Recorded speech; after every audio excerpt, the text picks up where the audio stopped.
Respiratory diseases के बारे में बात करने वाले हैं, श्वसन तंत्र से संबंधित बीमारियों के बारे में।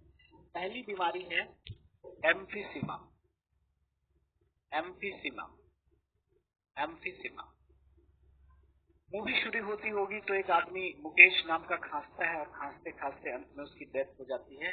उसको एम्फीसीमा नामक रोग हो गया रहता है और यह बीमारी अधिक सिगरेट के सेवन से होती है। प्लीज रिमेम्बर, अधिक सिगरेट के सेवन से होती है।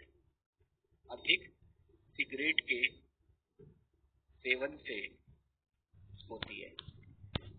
अगर कोई आदमी सिगरेट फूंके जा रहा है तो होता क्या है कि जो सिगरेट का धुआं है वो उनकी कुपिकाओं की दीवारों को तोड़ता चला जाता है और उसके लंग्स में कुपिकाओं की संख्या, एल्वियोलाई का जो लेवल है, मतलब एल्वियोलाई की जो संख्या है वो कम हो जाती है।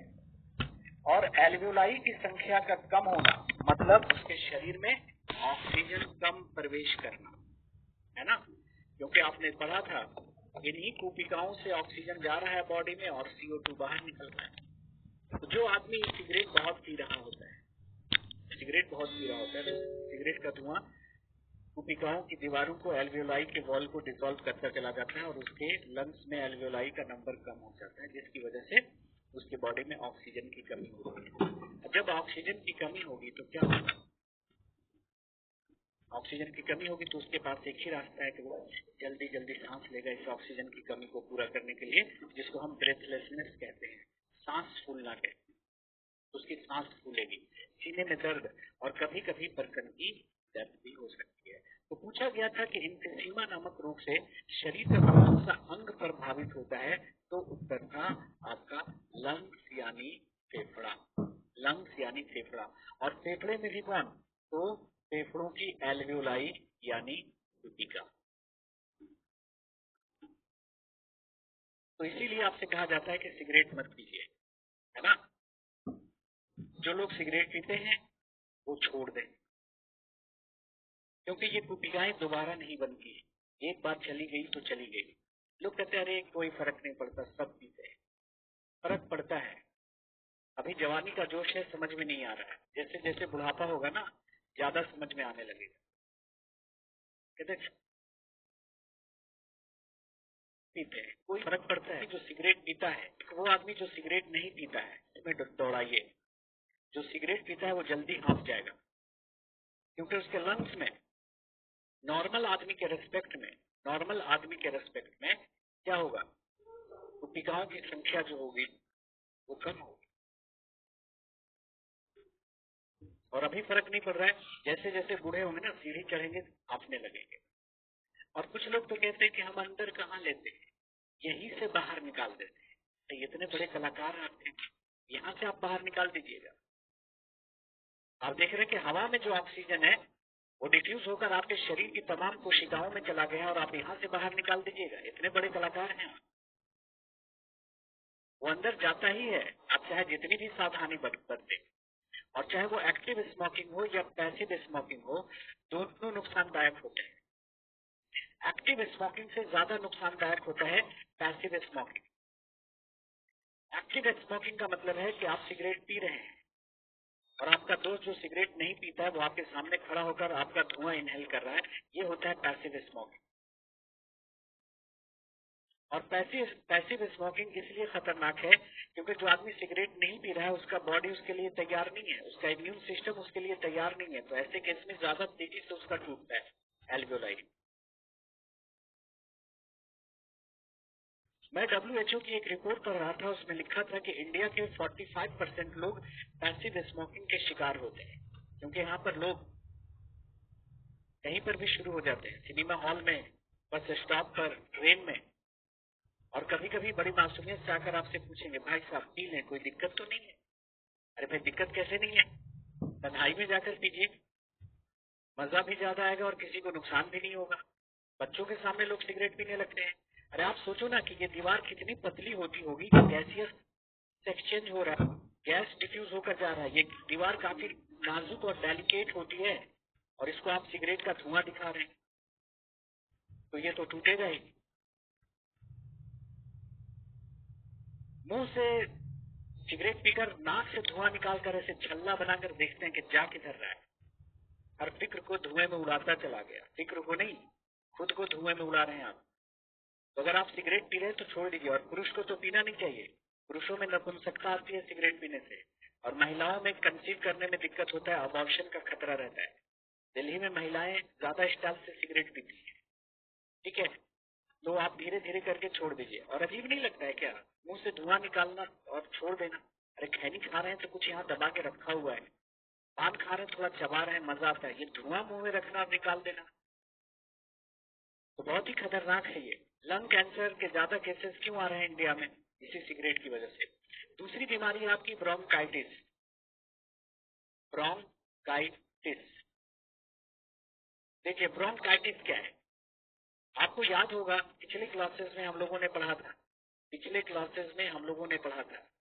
ये था, ठीक है, ये क्या था आपका? ट्रैकिया, श्वास नली। ट्रैकिया था, श्वास नली थी, ठीक है जी। और ट्रैकिया विभाजित होकर क्या बना लिया था? ब्रोंकाई। और ये ब्रोंकाई आपके लंग्स में चला गया। ये ब्रोंकाई आपके लंग्स में चला गया था या नहीं चला गया था? याद कीजिए। ये ब्रोंकाई जो है वो आपके लंग्स में चला गया था। तो ये ट्रैकिया जो है वो विभाजित होकर दोनों लंग में चली गई थी। तो इसी को हम क्या बोलते हैं? इसी को क्या बोलते हैं? ब्रोंकाई, श्वसनी, श्वसनी कहते हैं। तो ट्रैकिया विभाजित होने के बाद ब्रोंकाई कहलाती है। अब देखिए मेडिकल में एक टर्म यूज होता है, एक सफिक्स यूज होता है, आइटिस। आइटिस मतलब क्या होता है? स्वेलिंग, इन्फ्लामेशन यानी सूजन। डॉक्टर ने जिस अंग के बाद आइटिस लगा दिया हो, समझ लीजिए उसमें स्वेलिंग की बात कर रहा होगा। जैसे अपेंडिसाइटिस, अपेंडिक्स में सूजन। लोग कहते हैं कि अपेंडिक्स हो गया। अरे भाई अपेंडिक्स हो क्या जाएगा? अपेंडिक्स तो रहता ही है। क्या हो गई? अपेंडिसाइटिस, अपेंडिक्स में स्वेलिंग। उसी तरह से ब्रोंकाइटिस मतलब ब्रोंकाई में स्वेलिंग। अगर इस ट्यूब में स्वेलिंग आ गई तो इस कंडीशन को मेडिकल में हम क्या कहते हैं? ब्रोंकाइटिस, स्वेलिंग इन ब्रोंकाई, है ना, श्वसनियों में सूजन। और इसकी कई वजह हो सकती है। आपने कुछ ठंडा खा पी लिया है, उसकी वजह से स्वेलिंग हो सकती है। नजला, जुकाम, कोरोना, टीबी, डिप्थेरिया, निमोनिया, किसी कारण से भी इस ट्यूब में स्वेलिंग आ गई तो इसे कहते हैं ब्रोंकाइटिस। तो याद कर लीजिएगा, श्वसनियों में सूजन, श्वसनियों में सूजन ब्रोंकाइटिस कहलाता है। श्वसनियों में सूजन ब्रोंकाइटिस कहलाता है। तो ब्रोंकाई में जो स्वेलिंग है वो ब्रोंकाइटिस कहलाता है। Swelling in bronchi is called what? Bronchitis, ठीक है जी। एक और बीमारी होती है एज्मा, इसको लोग अस्थमा कहते हैं। सही उच्चारण क्या होता है? एज्मा, जिसको हिंदी में दमा कहते हैं। दमा क्या है? एलर्जी से होने वाला रोग है। दमा जो है वो एलर्जी से होने वाला रोग है। दमा क्या है माय डियर फ्रेंड? एलर्जी से होने वाला क्या है? एक रोग है। व्हाट इज दमा? एलर्जी से होने वाला एक रोग है। ब्रोंकाइटिस समझ में आ रहा है ना? इस ट्यूब में स्वेलिंग आ गई, ये वाला ट्यूब, ये वाला ट्यूब, इस ट्यूब में स्वेलिंग आ गई तो ब्रोंकाइटिस कहलाएगी। ब्रोंकाई, इस ट्यूब को कहते हैं ब्रोंकाई, और आइटिस लगा हुआ है तो हो गया ब्रोंकाइटिस, मतलब ब्रोंकाई में स्वेलिंग। उसकी कई वजह हो सकती है, नजला, जुकाम, सर्दी, खांसी, डिप्थेरिया, निमोनिया, टीबी, कोरोना, किसी कारण से भी स्वेलिंग आ गई। आपने कुछ ठंडा खा पी लिया, उसकी वजह से स्वेलिंग आ गई, है ना। कोल्ड ड्रिंक पी लिया आपने, आइसक्रीम खा लिया आपने, तो स्वेलिंग आ गई, तो आपको खांसी होने लगेगी। अब देखिए अस्थमा क्या है? एलर्जी से होने वाला रोग है। और एलर्जी किसी को भी किसी चीज से हो सकती है कि नहीं? किसी को दूध से एलर्जी है, किसी को अंडों से एलर्जी है, किसी को धूल कणों से एलर्जी है, किसी को पराग कणों से एलर्जी है, किसी को पर्टिकुलर किसी केमिकल से एलर्जी है। देखा होगा बहुत सारे लोगों को दवाएं रिएक्शन करती हैं। किसी को ओफ्लॉक्सासिन रिएक्शन करता है, किसी को सिप्रोफ्लॉक्सासिन, किसी को एजिथ्रोमाइसिन, किसी को एरिथ्रोमाइसिन, किसी को नियोमाइसिन। लेकिन जिसको जिस कायनात से एलर्जी है, किसी को इस कायनात से ही एलर्जी है कि जिस माहौल में वो रह रहा है वही नहीं सूट कर रहा है उसे, तो इसी बीमारी को हम क्या कहते हैं? अस्थमा कहते हैं। अस्थमा में क्या होता है कि एलर्जी के कारण पूरे श्वसन तंत्र में सूजन रहती है। एलर्जी के कारण पूरे श्वसन तंत्र में स्वेलिंग रहती है। खास करके ये आपका जो है, आपका असली है, ब्रोंकाई है, और ये सारी ब्रोंक्यूल्स जो हो गई है ना, ब्रोंकाई भी टूट कर क्या बनाता है?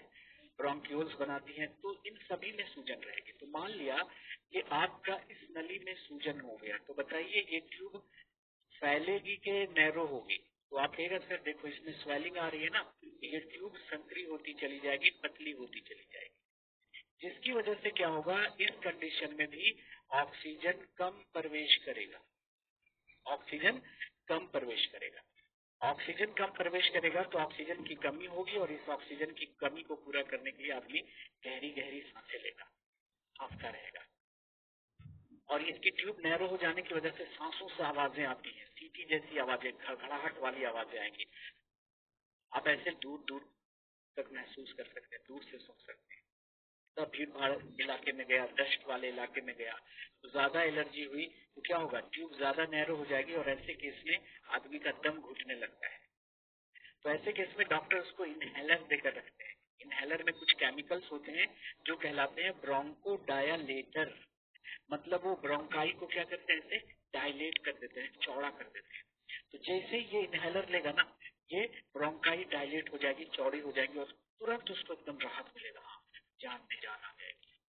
लेकिन दवाई का असर खत्म होते ही फिर से वही परेशानी आ जाएगी, क्योंकि आप एलर्जी को जो है ना वो कंट्रोल में तो रख सकते हैं, लेकिन पूरी तरह से इसका ट्रीटमेंट पॉसिबल नहीं है।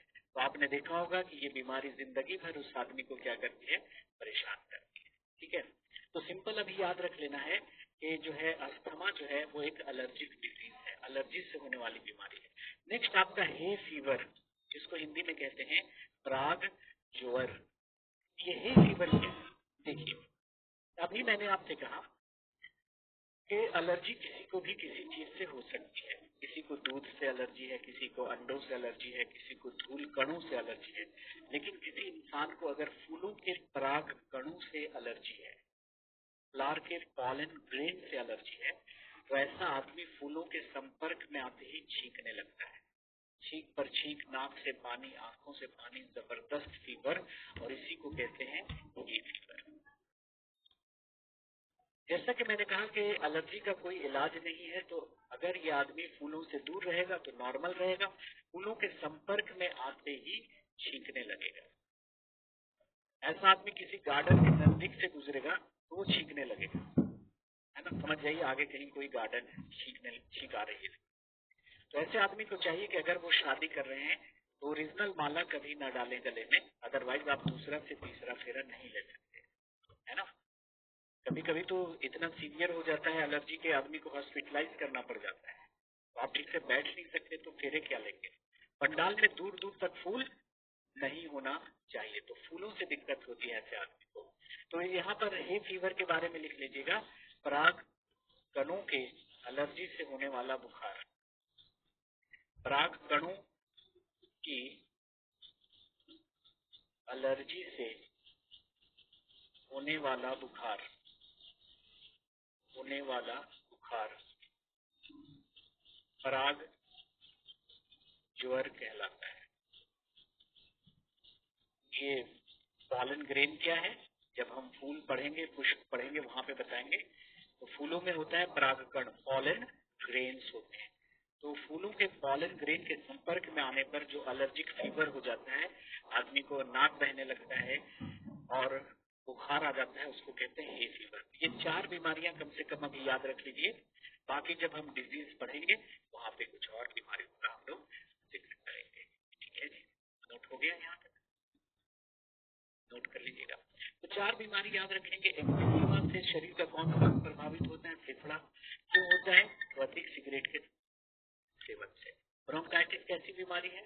इस ब्रोंकाई में स्वेलिंग आ गई। ब्रोंकाई में स्वेलिंग आ जाना ब्रोंकाइटिस कहलाता है। इसकी वजह क्या हो सकती है? तो इसकी वजह हो सकती है नजला, जुकाम, सर्दी, खांसी जो भी है। अस्थमा में क्या होता है? एलर्जी से होने वाली बीमारी है, और इसमें क्या होगा? के श्वसन तंत्र में स्वेलिंग रहेगी, जिसकी वजह से सांस लेने में तकलीफ होगी। हे फीवर क्या है? परागकणों की एलर्जी से होने वाला बुखार क्या कहलाता है? पराग ज्वर या हे बुखार भी लिख देते हैं कभी ऐसे हिंदी में, हे बुखार भी लिखा रहेगा, ठीक है, हे बुखार। ये कुछ श्वसन तंत्र से संबंधित आपकी बीमारियां हैं, ठीक है। अब आते हैं